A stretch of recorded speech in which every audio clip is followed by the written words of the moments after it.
What's up, guys? Boulevard the Foul-Handed here. I am bringing you Clutch Engaged Part 2.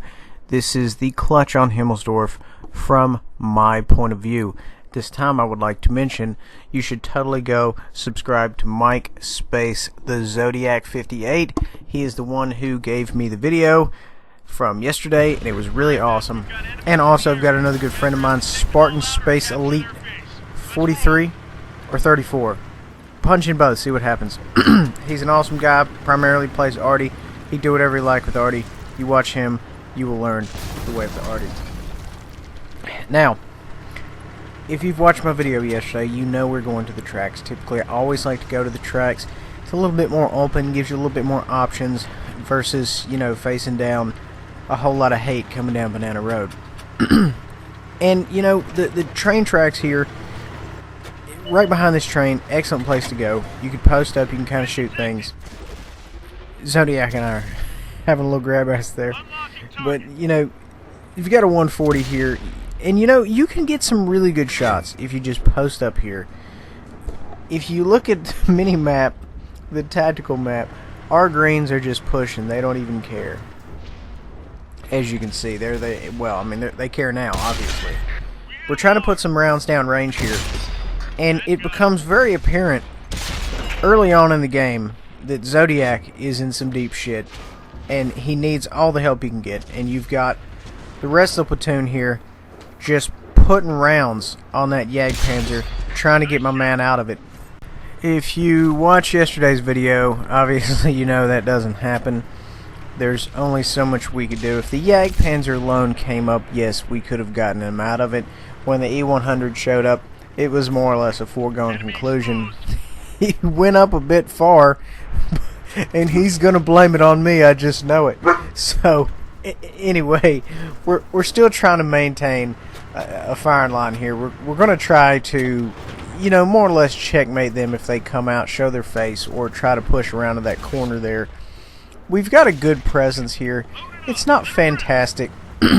You will see in a moment I use my, you know, tracks of expeditious retreat.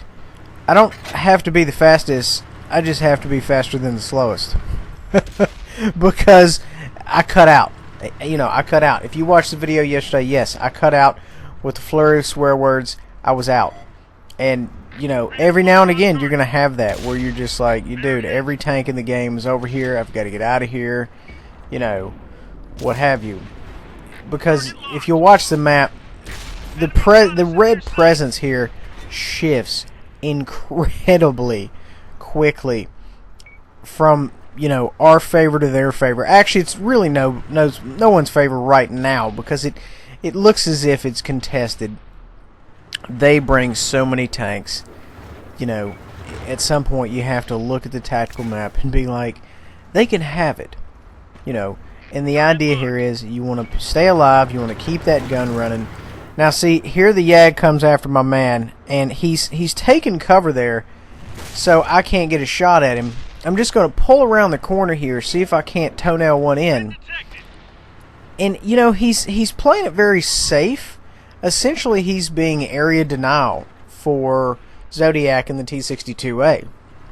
Because he can't get around that corner, he can't do anything. And I can't pull out because every time I move, I'm 6 cents, which means, you know, obviously somebody's staring at me with a 170mm gun. Not, you know, not good for me whatsoever. Now you can start to see some more reds showing up, and they're starting to encircle us. And it's kind of like, you know, you kind of realize it's a foregone conclusion. So I put a round in him there. That last round, Mr. Bounce, I can't tell. And at this point, I realized, I said, you know, I got to get out of here. I've got to get out of here. I got to get out of here right now. Screw everything else. Let's go. And there used to be a time where, you know, if I had teammates, you know, I'd say, okay, well, I'm not leaving anybody. If he goes out, we're all going to go out. And, you know, now that I've played this game longer, I realize it's just a game. You're not leaving your homie laying there bleeding, which is, you know, what I thought it was, essentially. Now, you know, this is what we preach. we preach do this, because you left that really messed up situation and you are going to go on to cause incredible amounts of damage, or you have that option. And as you can see, we were losing and we ended up clutching it because I left.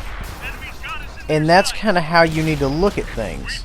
You need to look at things like, you know, sure, I can go out with my friend here, or I can keep things rolling and I can pull a win for him and myself.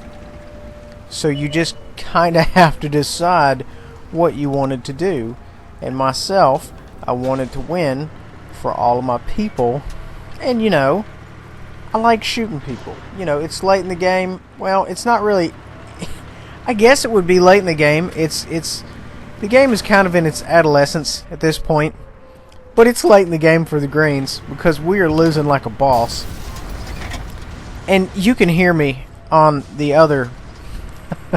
you can hear me on the last video just bitching about all the E100s setting back camping. I mean, we had a mess of them. Just setting back camping, chilling, doing whatever. And I'm out here, you know, doing all the work. Or that's at least what it felt like. And I think Mike's video, Zodiac's video, comes in about this time. Tried to put one in the hundo there and managed to get one in. Now we're on a reload. This is the point where, you know, I started to get really concerned because I knew we weren't going to end up doing well. I was just concerned as to how unwell we were going to do, if you catch my drift. You know, they've got a good presence here near our cap. And I was kind of, you know, I was debating on what to do. It was going through my mind what exactly I should do. And everybody had their own take on what I should do. And I just kind of wanted to clear these guys off the cap. Because in these cases, you can't exactly trust the Greens to do what they're supposed to do. I've seen a lot of games get capped out by Greens that were, you know, in the spawn or right outside the spawn. And they just let them cap, you know. They're shooting or whatever, but they're not charging in there and shutting things down. So that's kind of why I'm loitering really close to the cap here. I decided to go ahead and make a run on this 140. You know, if you run tier 10 lobbies a lot, you kind of know that, you know, medium tanks are really the most dangerous thing out there. At least that's what I think. So to get the 140 off the board ASAP, in my eyes, was a good move. A lot of people said, you know, you should go get the Death Star, you should go do this, you should do that. And yeah, I mean, that might be right, but I'm just looking at the 140, the DPM, you know, that tank can just come up and just completely shut someone down. So, you know, I made a judgment call. It ended up working out for me. You know, if you do have a very high DPM tank out there, you kind of want to pull him off the board as soon as possible versus your big hitting one shot like the Death Star that could hit and, you know, one shot you or hit and do 400. I've had that happen in a bad chat. So, you know, it's 6 of one, half dozen the other. I pull out here to try to get a shot on this Death Star, and I get shot by the E100 for my trouble. Wasn't happy with that at all, as you can hear on my other video. At any rate, I pull up here behind this hundo, and you know, it's like I say in all my other videos, you need to use the Green's HP to your advantage. And that's all I'm doing. I'm waiting on the hundos to take the round. As soon as he fires, I'm going to go in. Are the Death Stars behind him? I don't know. I know where one of them is because you can see him on the map. And then there's the other one. So I've got Death Stars to my 6, and I've got the hundo here to my front. So we're just going to pull out and just pop him one and just back right in. And that's all we're going to do, because the hundo realizes he needs to get out of that situation. He's got a bat chat. He's got a couple of big tanks. You know, he's taking rounds as he's leaving. He needs to get out of there. And guys, this is the situation here where you're backing up. You want to hold that right shoulder button. That way it'll keep your turret aligned, you know, and you can keep your armor front. This guy obviously was turning his turret, and that's why he was taking rounds. He was getting shot in the turret as he was backing up. That's a rookie move. So you don't want to do any rookie moves. So just don't be doing that. So right now we finally have the upper hand here. We've got Just one guy and that D-Star left. And this game is doable now. Now it's within my grasp to fix this game. The only downside is I've got one round left. So my game more or less is over. Nobody knows that, of course. The Reds wouldn't know that. So I could possibly keep them on their toes, or keep them lit, or what have you. You never want to stop being useful to your team. This is very important.